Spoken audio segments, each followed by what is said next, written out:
Hello students, আজকেও তোমাদের জন্য আরেকটা নোট নিয়ে এসেছি বাংলা ব্যাকরণ থেকে। প্রশ্নটি হলো, পয়ার ছন্দের বৈশিষ্ট্যগুলি লেখো। পয়ারের শোষণ শক্তি বলতে কী বোঝো? উদাহরণসহ ব্যাখ্যা করো। তো এই ছন্দটা খুব ইম্পর্টেন্ট, বিভিন্ন রকমের প্রশ্ন আসতে পারে এবং প্রত্যেক ইউনিভার্সিটিতেই রয়েছে।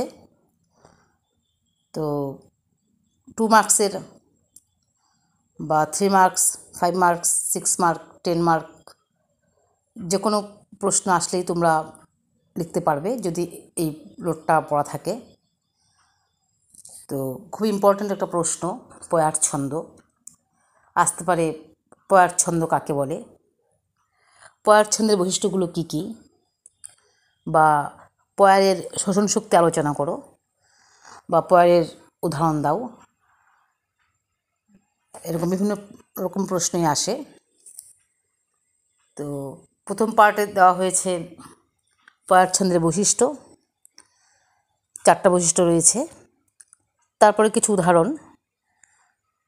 তারপরের পার্টে পয়ারের শোষণ শক্তি সেটা দেওয়া হয়েছে। তারপরের পেজে রয়েছে পয়ারের শোষণ শক্তির কিছু উদাহরণ। তো এই ছিল আজকের প্রশ্ন।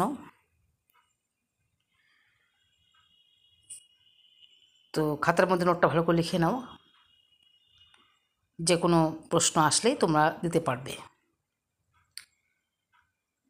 সব ইউনিভার্সিটিতেই রয়েছে এই পার্টটা, ছন্দ থেকে নেওয়া।